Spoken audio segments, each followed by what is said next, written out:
Hello there. Good evening to you, and thanks so much for joining us on Unscripted on this Wednesday evening. And when it comes to the weather, Joe kind of told us this would happen yesterday. Today's pretty much a repeat of yesterday. If you're south of, say, Traverse City Alpena line, you've probably been seeing quite a bit of rain.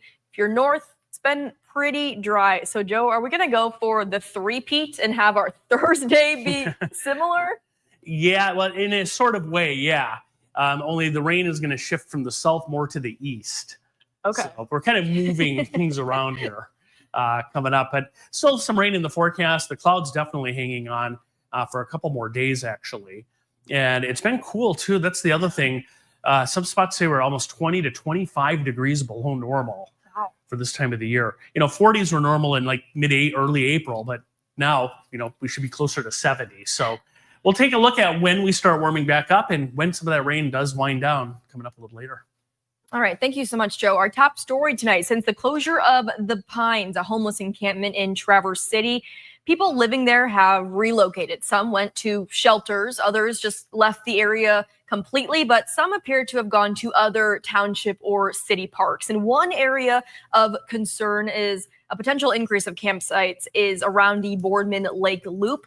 And today our Allie Baxter caught up with some residents and businesses who are around there to hear what they have been noticing.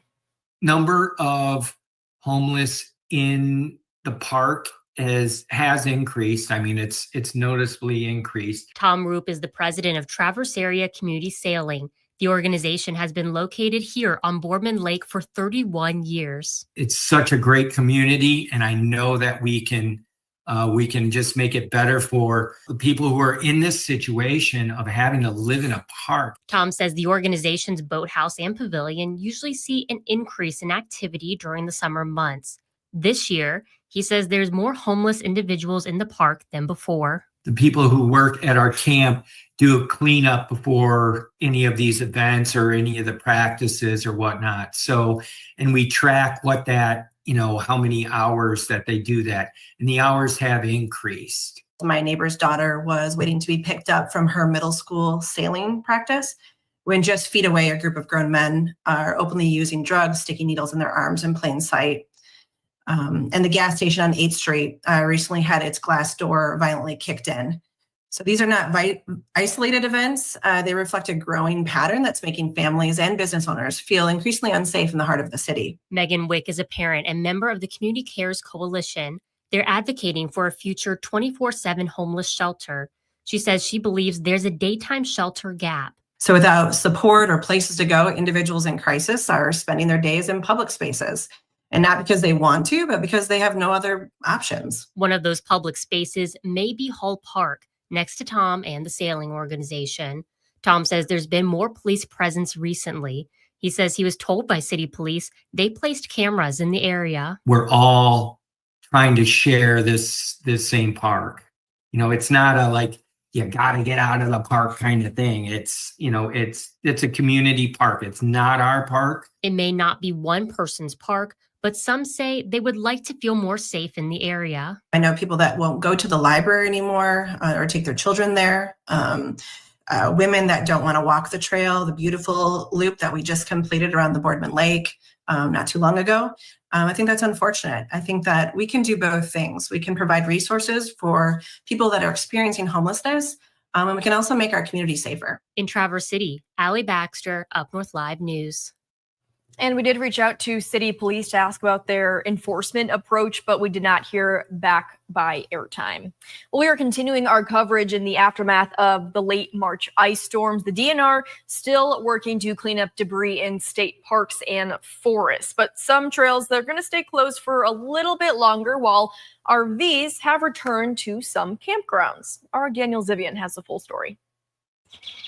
Now that spring is in bloom and the woods have their color, out-of-state visitors might not realize a disaster took place here. But look closer and you will still see the scars. One of the interesting things about this storm, as opposed to a large wind event, is that a lot of tops of trees broke off and were hanging still up in the canopy. So there was a lot of cleanup that happened on the ground with large equipment and picking up entire trees, but we also had to bring in aerial lift vehicles to get up into the canopy to safely remove those hazards that broke off but were still attached to the tree. Stark says the DNR is halfway done with assessing 3,000 miles of trail in the affected area. The campgrounds took priority to avoid canceling hard-won reservations. Mark Armbrussmacher says he had no idea whether he would come to Hartwick Pines this spring. The roads were covered with trees and power lines were down. And now, actually, when we look around, we don't see any damage here, really.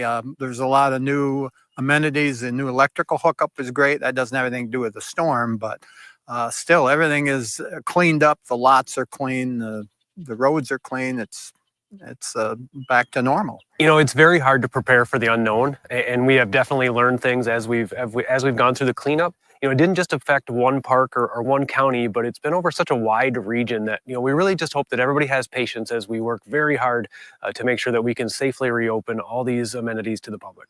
In Crawford County, Daniel Zivian, UpNorthLive News. Well, it's hard to believe it's almost been 2 months since that ice storm. So let's take a look at our question of the day. Do you still see the impact of the March ice storm in your area? Scan the QR code on your screen right now. That will take you over to our website where you can vote. And then if you want to head over to our Facebook page as well, you can leave a comment and I'll read those comments at the end of the show. But it looks like as of right now, 70% of our voters are saying yes, they do still see the impact of the ice storms. And we've heard from a lot of different companies that it is going to take quite some time to fully recover and get everything cleaned up from those catastrophic storms. So like I said, we will keep an eye on the live results and some of your comments and take a look at them more toward the end of our show. But before we take our break, we have one more story to share with you. Love Inc. of Cadillac is asking the community to keep them in mind during this growing season and donate any extra produce to help those in need. So last year, Love Inc. launched its emergency food pantry, and it's going a step further this year by growing its own produce. The nonprofit is prepping its garden beds to grow fruits and vegetables, as you can see here in this video, like green beans, peppers, and tomatoes. And for more on this new project, let's bring in our guest today, the executive director of Love Inc., Rachel Reinink. And Rachel, thanks so much for joining us on Unscripted. Thank you for having me. I appreciate it. So before we talk more about the garden beds, let's kind of take a step backwards for those who aren't familiar with the nonprofit Love Inc. What is it? What do you folks do there? Yeah, so our goal is to help those in need. So requests come in, and our job is to help transform their lives by connecting them with organizations, agencies, ourselves, and partner to help resolve the issue, and not only resolve it, but change the life for better. As I mentioned, you did launch a emergency food pantry, but it sounds like you offer a lot more than just food help. We do. So we offer food, hygiene products, cleaning products, clothing, baby products, feminine products, adult products. So the goal is to be able to walk in and receive any assistance that you might possibly need. So then where did the idea to grow your own produce there come from? I've worked here for almost 4 years now, and as I've watched the community, I've assessed the needs quite a bit. One of them is that we don't really have a lot of fresh produce available to our clients. And so it was a dream of mine to be able to offer that. And last year, the MSU Extension granted us a small grant to grow our own produce through some small raised beds. So we launched that last year. It was a learning process. And this year, we're hoping to do that again. We're realizing, though, that it is smaller scale. So we're asking the community to step up to the plate and help us make this a little bit bigger, a little bit better, so that we can help those in need. And not only just give them fresh produce, but help them learn what to do with it. So we're offering classes on how to cook with those items, can with those items, and just holistically change for the better. And so anyone who maybe they have some extra produce laying around that they grew in their own garden, they could donate that? Absolutely. We would love that. And what are some of the other different services or things happening at Love Inc. right now? So we currently offer a budgeting class for those who are interested, and we have a cooking class. So next Thursday at 11 o'clock, we're teaching our clients or anyone that's interested how to bake fresh bread. And we are in the process of getting certified to offer parenting classes. So that will be coming up soon. And then every day we have our walk-in food pantry, walk-in paper and baby pantry. And then any client can walk in and ask for financial assistance with any bills that they have.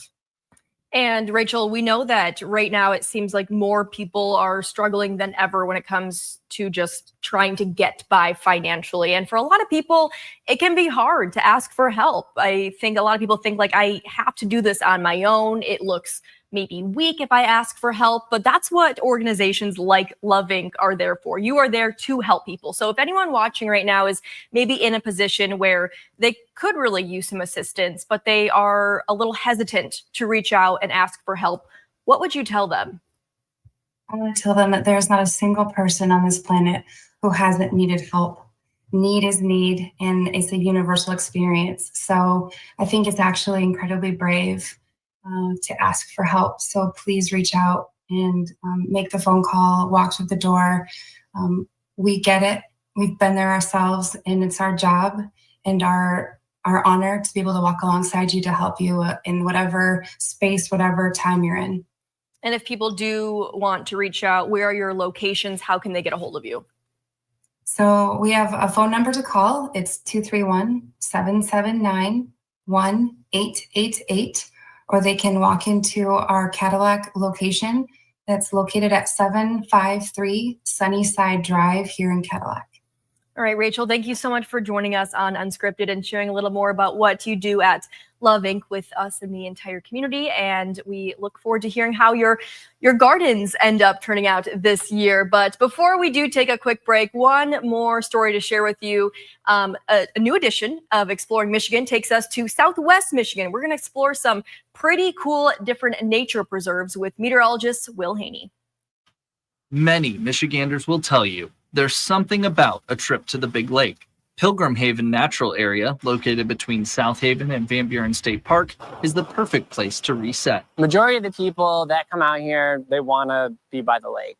I think that there's just like a peace of mind that comes with the sound of the surf and the big, beautiful water in front of you.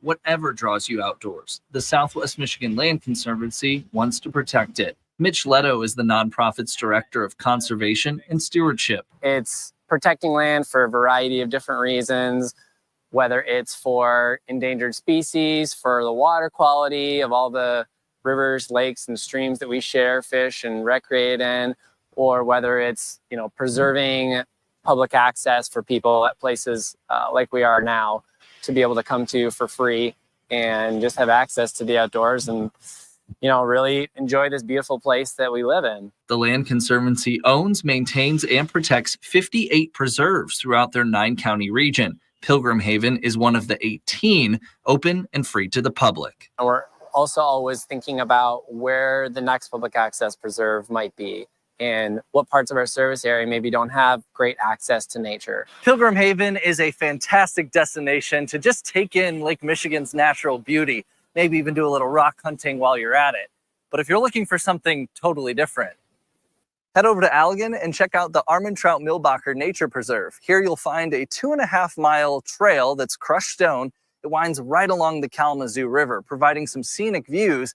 There's a lot of bird species here too that you can check out and try to spot. This popular trail, the newest preserve to open to the public within the Conservancy's network. You'll find clear signage and an attention to accessibility.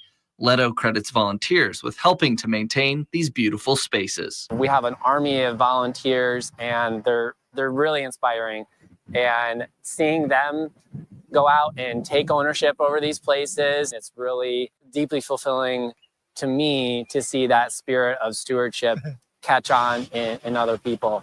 If you'd like to see a map of the preserves open to the public, maybe find the one nearest you, head to this story on our website. Exploring Michigan, I'm Will Haney. Stay with us. Joe will have much more on the forecast for the rest of the week straight ahead. I'm Jada Johnson from Big Boys TV, and the Fish and Game Report is sponsored by Johnson's Propane.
Well, it's been another rainy day across some areas in northern Michigan, but all of us have been seeing some clouds, and I'm sure a lot of us wouldn't mind seeing some sunshine soon. Joe, any sun in the forecast the next couple days at all? Yeah, if you're out in Kansas, a little sun. No, for our area, not a whole lot, honestly, Maya. But I do think as we get into later Memorial Day weekend, by the time we get towards Sunday especially, we'll start seeing more sunshine in time for early next week. Let's go to Houghton Lake. That's the view there. Windy. I don't want to say windy, but it's breezy, cool, 47. Normal high there, 69 today, with showers and cloudy skies. And that wind out of the northeast right now, right around 10 miles per hour. Let's start with radar. There's kind of the broader view across Michigan. And the rain today has generally been confined to areas along and south of a Traverse City Alpena line, where we've picked up a fair amount of rainfall. Here's a little closer look at that right now. And that's kind of where the rain will fall overnight tonight. And it's easy to see where that rain has been just by looking at how much has accumulated.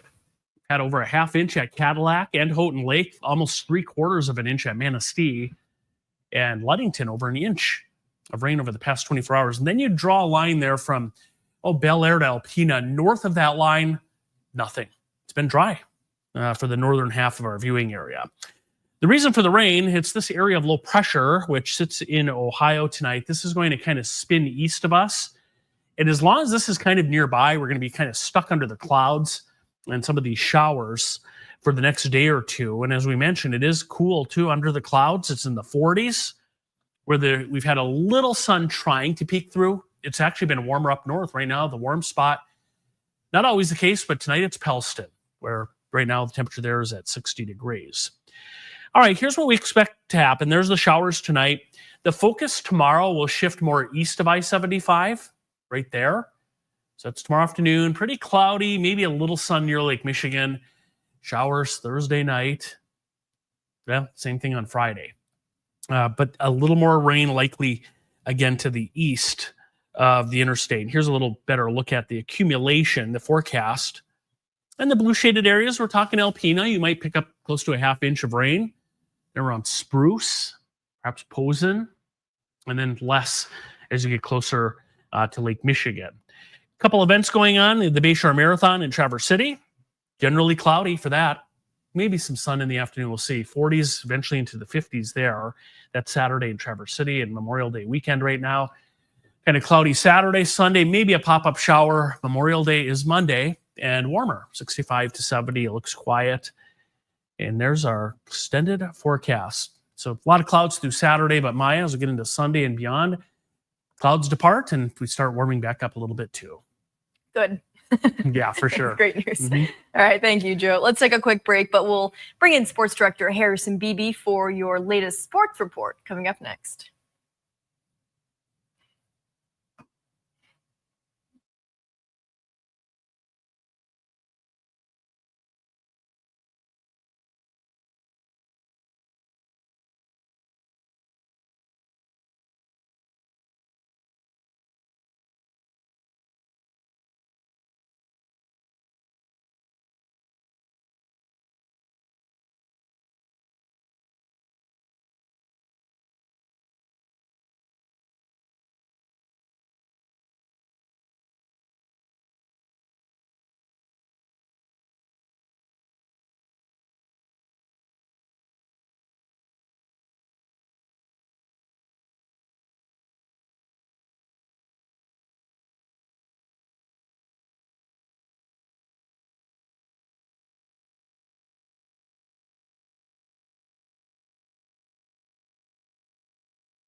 It is time to chat with sports director Harrison Beebe, who's joining us live now from the Content Center. Hey, Harrison, what do you want to talk about today? Maya, today plans kind of fell through a bit. Obviously, the rain coming in postponed a lot of games that I was planning on attending. A Central West baseball softball doubleheader has now been pushed to tomorrow, so we'll have more on those games tomorrow here on Up North Live. But I called an audible and I reached out to some sources. I wanted to do a story on Traverse City St. Francis golf, the boys golf team this spring, because last spring they won not only the team state title, but the individual state title in Division III. There you see the guys are last June with the team title. And David Ainsley on your left there in the blue taking the swing. He is the reigning individual state champ. So 2 titles the Glads are defending this spring, and everybody's back from last year as well. So that gives this team a lot of optimism. Talk with Coach Horniak at practice today. He said all 6 guys on the roster shot below 80 at their tournament yesterday, and that was pretty cool to see. Also want to make note, he said there were several members of the Charlevoix golf team that were in attendance, either on the course or actually taking part in the tournament that they played up in Charlevoix yesterday. So that's also a great update to hear. I know the golf community is very intertwined. In fact, the regionals next week will be at the Belvedere Golf Club, normally hosted by Charlevoix, but St. Francis is going to jump in there and help facilitate and host that event with everything that Charlevoix's had going on with the accident that the team went through a few weeks ago. So cool to see the golf community helping each other out, and excited to see what takes place when all those teams take to the course next week. Absolutely. And like you said, golf community is a pretty tight-knit community. So it's just nice to see that everyone has each other's backs. But Harrison, before I let you go, let's talk about the Tigers.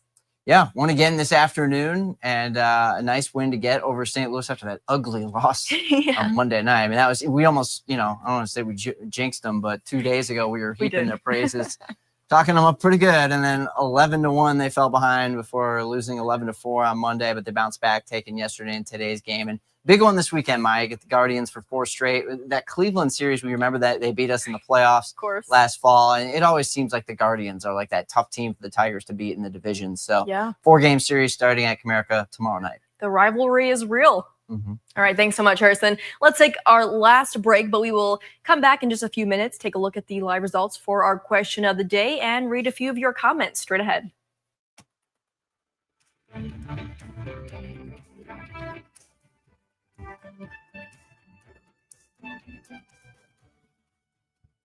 Salon services are furnished by Epiphany Advanced Academy in East Acme.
The ice storms in late March left a pretty lasting impact in a lot of communities across northern Michigan, and a lot of you agree with that statement. 72% of people say they still see the impact of the storm in their community. Over on Facebook, Ken says yes, over here in Oscoda County, it is still very apparent we had a major weather event. Trina says, yeah, my mom is still waiting on an electrician to fix her house. Dee says so many trees lost, so much cleanup yet to happen. It will be years. Join the conversation over on our Facebook page because we are all out of time here on Unscripted. Thanks so much for joining us. Take care, everyone.